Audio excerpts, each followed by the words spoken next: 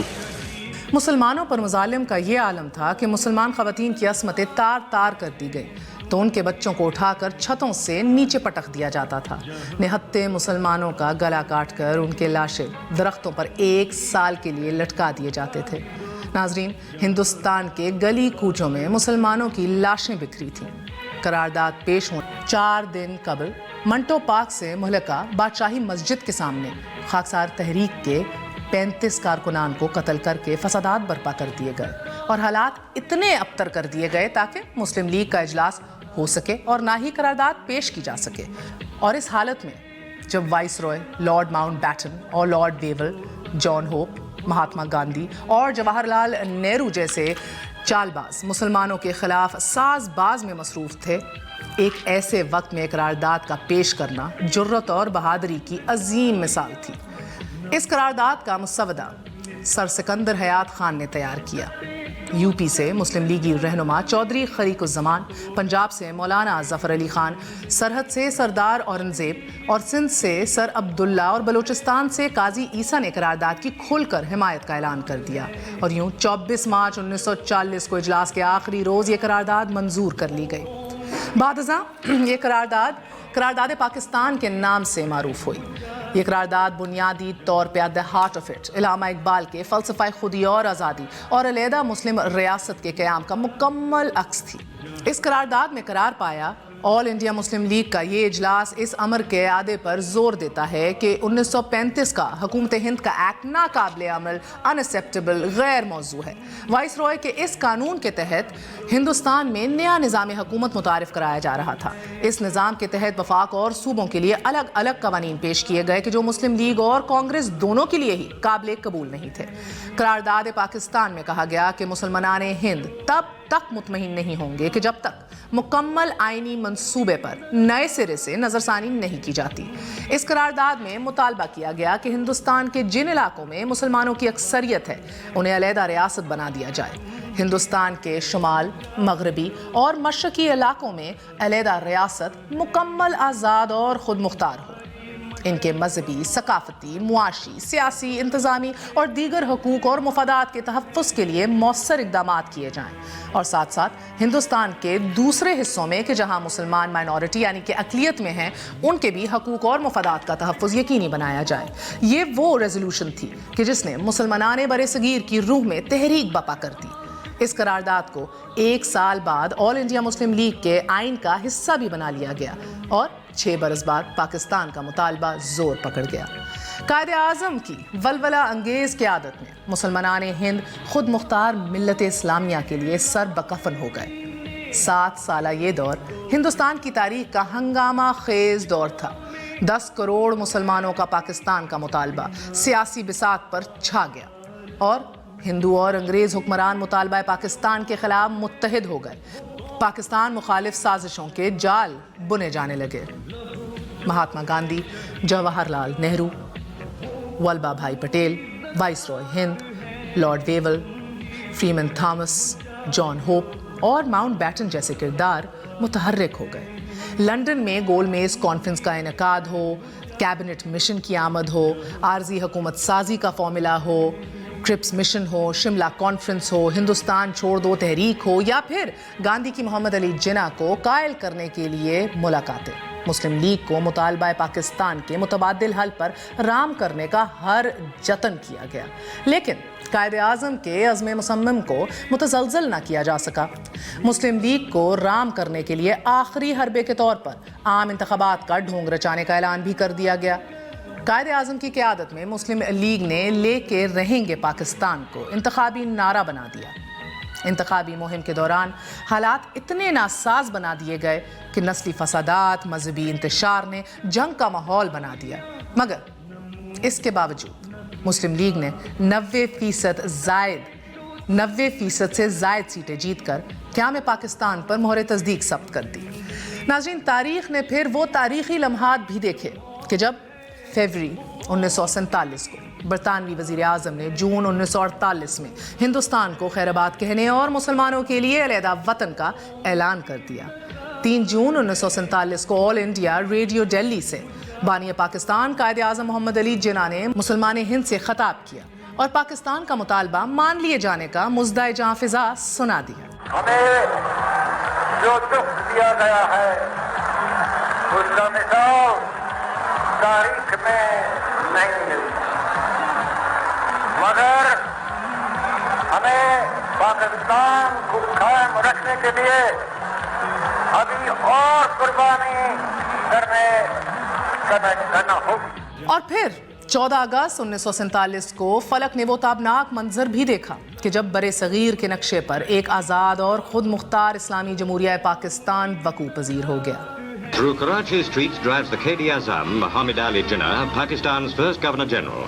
It's Karachi's first day of independence, and the crowds are out to greet him and Earl Mountbatten. Mountbatten was in Karachi to declare independence for the newly created state. Bizarrely, no one except he and Radcliffe knew where its borders were, but this didn't stop the celebrations.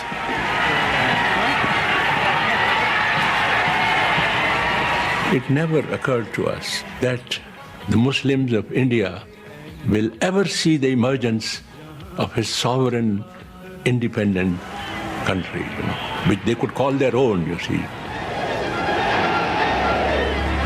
A country they could live for, a country they could die for, you see. It never occurred to us,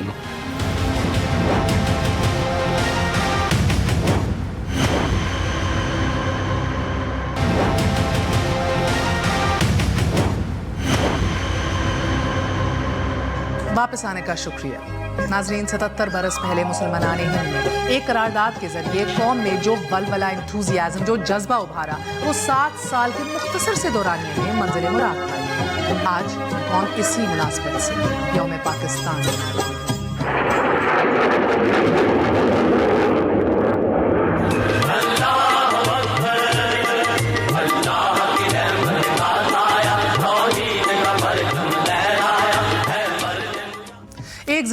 اور تابندہ پاکستانی قوم ترقی اور خوشحالی اور استحکام کی جستجو میں ہے۔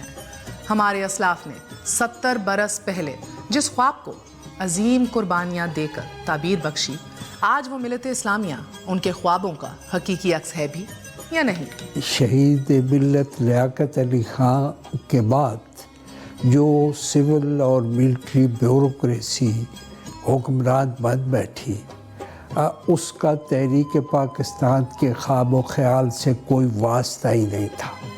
وہ اپنا برطانوی استبداد کی خدمت میں مصروف رہے۔ ادھر تحریک پاکستان چلتی رہی اور ادھر وہ انگریز سامراج کی تابعداری میں مگن رہے۔ تو لیاقت علی خان شہید ہوئے تو سیاستدان ایک طرف کر دیے گئے اور سکندر مرزا، ایوب خان، غلام محمد یہ سارے کاروبار سلطنت کے سربراہ ہو گئے۔ تو اب ان میں سے کوئی آدمی بھی ایسا نہیں ہے کہ جسے کچھ پتہ ہو کہ 1940 میں کیا ہوا تھا، کیوں ہوا تھا، کہاں کہاں سے اکٹھے ہوئے تھے لیڈر لاہور میں، اور جو قرارداد لاہور تھی اس کا معنی و مفہوم کیا تھا، یہ بالکل آگاہ نہیں تھے۔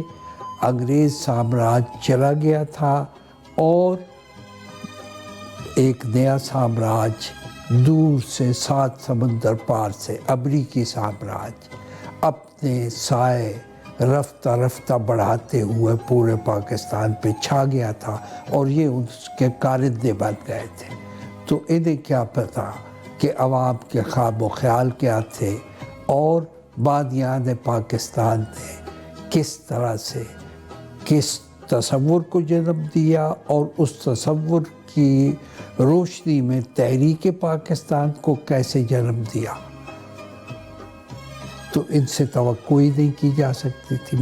میرے خیال میں ہمارے سیاسی اور تمدنی تباہی کی ذمہ دار یہ بڑی تبدیلی ہے۔ لیاقت علی خان کی شہادت اور اس کے بعد سیاستدانوں کا ایک طرف کر دیا جانا اور برطانوی سامراج کے موروں کو قیادت کی گدی پہ بٹھا دینا۔ 23 مارچ کی ریزولوشن میں پاکستان کا تذکرہ نہیں تھا، نام نہیں لیا گیا پاکستان کا، اور اس کا تصور بعد میں ابھرا۔ اس وقت تک غالباً سوچ یہ تھی کہ مسلمانوں کے لیے زیادہ حقوق، زیادہ ان کو تحفظ دلایا جائے، لیکن بعد میں جیسے پاکستان کا تصور ابھرنا شروع ہوا تو پھر چیزیں واضح ہونی شروع ہوئیں، خد و خال ہمارے سامنے آنے شروع ہوئے، اور جو وعدے کیے گئے تھے ان میں بہت ساری امپورٹنٹ چیزیں جیسے اقلیتوں کے حقوق ہیں، سب کے لیے برابر، اور ایک رول آف لاء کی بات تھی، میرٹ کی بات تھی۔ یہ ساری چیزیں اگر ہم اپنے سامنے رکھیں تو یہ آج بھی برائیاں موجود ہیں جن پہ ہم بہت زیادہ آگے بڑھ نہیں سکے۔ یہ میرا کہنے کا مقصد ہرگز یہ نہیں ہے کہ ہمارے ملک میں بہتری نہیں آئی، بہت سارے فیلڈز میں بہتری آئی ہے، لوگوں کا طرز زندگی امپروو ہوا ہے، لوگوں کا معیار زندگی بہتر ہوا ہے۔ جب 1947 میں پاکستان بنا تو بے سر و سامانی کا جو عالم تھا اور جو مسائل تھے ان کا ایک پہاڑ تھا۔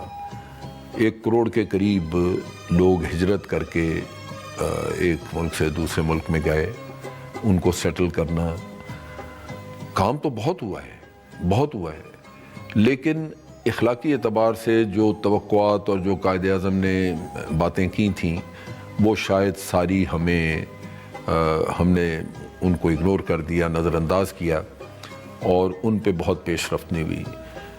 میں 23 مارچ کے اس قرارداد کو جوڑتا ہوں قائد اعظم کی 11 اگست کی تقریر جو انہوں نے 1947 میں کی، اور جن برائیوں کا انہوں نے تذکرہ کیا وہ برائیاں واضح ہیں، ہم سامنے رکھیں تو اندازہ ہوتا ہے کہ آج بھی وہ موجود ہیں۔ اس تقریر میں انہوں نے ذکر کیا تھا کہ ہمیں نیپوٹزم سے بچنا ہے، اقربا پروری نہیں ہونی چاہیے، میرٹ پہ جاب ملنے چاہیے، کیونکہ ایک نئی مملکت تھی، اس میں بے شمار ملازمتیں، جاب نئے سرے سے نکلنے تھے، اور اقربا پروری کا ڈر تھا، وہ انہوں نے وارن کیا۔ ذخیرہ اندوزی، ان دنوں راشن نہیں ملتا تھا، ذخیرہ اندوزی سے انہوں نے خاص طور پہ منع کیا، ذکر کیا۔ پھر انہوں نے اقلیتوں کے حقوق کی بات کی کہ ان کو برابر آج اس ملک میں انہوں نے کہا کہ پاکستان بن گیا، اب آپ اپنے اپنے دین کے مطابق سب اپنے اختیار کی پریکٹس کریں، جس طرح بھی کرنا چاہیں کریں، لیکن ریاست کے اوپر سب کے حقوق برابر ہیں۔ پھر انہوں نے بلیک مارکیٹنگ اور اس طرح کی برائیوں کی کی نشاندہی کی۔ قائد اعظم جلدی رحلت فرما گئے، اور آج ہم دیکھتے ہیں کہ جہاں اللہ تعالیٰ نے بے شمار نعمتیں اس ملک میں عطا کی ہیں، وہاں وہ برائیاں بھی، وہ کمزوریاں بھی ساتھ چلتی آ رہی ہیں۔ It's food for thought. یہ یوم پاکستان پر آج کا سب سے بڑا سوال ہے۔ یوم پاکستان تجدید عہد کا یہ دن محض چھٹی سے لطف اندوز ہونے یا پھر پریڈ سے محظوظ ہونے کا دن نہیں، یہ دن اتنا تاریخی، ہسٹوریکل اور اہمیت کا حامل ہے کہ آج کے دن ہم اپنی نسل نو کو اپنے اجداد کی عظیم قربانیوں سے آشنا کر سکیں، ہم انہیں یہ بتا سکیں کہ پاکستان کا قیام ناگزیر کیوں تھا، متحدہ ہندوستان میں اس وقت ہمارے آباء و اجداد پر زندگی کس قدر تنگ تھی۔ ناظرین، آج کا یہ دن ہمیں یہ سوچنے کا موقع فراہم کرتا ہے کہ وہ پاکستان کے جس کے لیے ایک آزاد اور خود مختار ریاست کی تشکیل کا عہد تھا، کیا ارض پاک کے سینے چیرتے ڈرون حملوں، سرحدی چیک پوسٹوں پر محافظین قوم کے بکھرتے لاشوں، مشرقی سرحد کے اس پار سے زندگیوں کو بسم کرتے آگ کے گولوں، آزادی کے خواب دیکھتی کشمیری آنکھوں میں پیوست ہوتے ہندو چھروں اور سرجیکل سٹرائکس کے بھارتی دعووں کے بعد بھی وہ وعدہ ایفا ہو سکا؟ وہ مذہبی رواداری کہ جس پر مملکت پاکستان کی فصیلیں استادہ تھیں، آج ان بنیادوں میں رنگ و نسل، زبان و بیان، مذہب و فرقہ اور دہشت اور وحشت کا بارود نہیں بھر چکا؟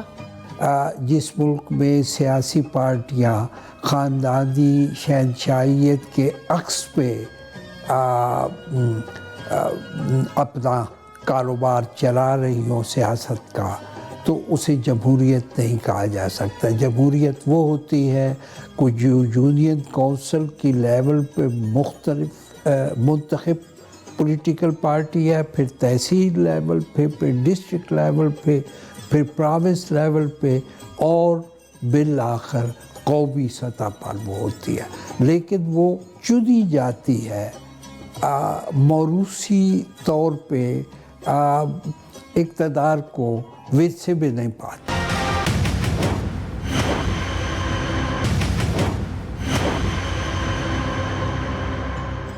ذرا سوچئے، زبان و بیاں، رنگ و نسل پر ہم کراچی میں ایک نہیں 3 نسلیں قربان کر چکے ہیں۔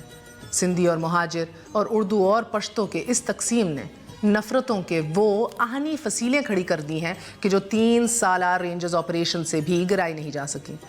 مذہب اور فرقہ بندی کا ناسور مسافروں کو قطار میں کھڑا کر کے چھلنی کر دے، مساجد اور امام بارگاہوں میں خون کی ہولی کھیلے، یا پھر 7 شریف میں مزار کے احاطے میں زائرین کے چیتھڑے اڑا دے، یہ ناسور رکا نہیں، مسلسل پھیل رہا ہے۔ اور ریاست کے حکمران قرارداد پاکستان کے واضح بیانیے کے باوجود آج نئے بیانیے تراشنے کی کوشش میں ہیں۔ اس دہشت گردی کے لیے دینی دلائل تراشے جاتے ہیں، ہمیں ان کو رد کرنا ہے۔ اس میں علماء نے ریاست کی مدد کرنی ہے۔ یہ 2 بیانیے ہیں جنہوں نے انتہا پسند پیدا کیے، اور آج مسلم معاشروں کی اولین ضرورت ہے کہ اس بیانیے کی غلطی کو واضح کیا جائے۔ سب سے پہلے یہ دیکھنا پڑے گا کہ جو اس وقت نیریٹو ہے یا اس وقت جو بیانیہ ہے وہ ہے کیا۔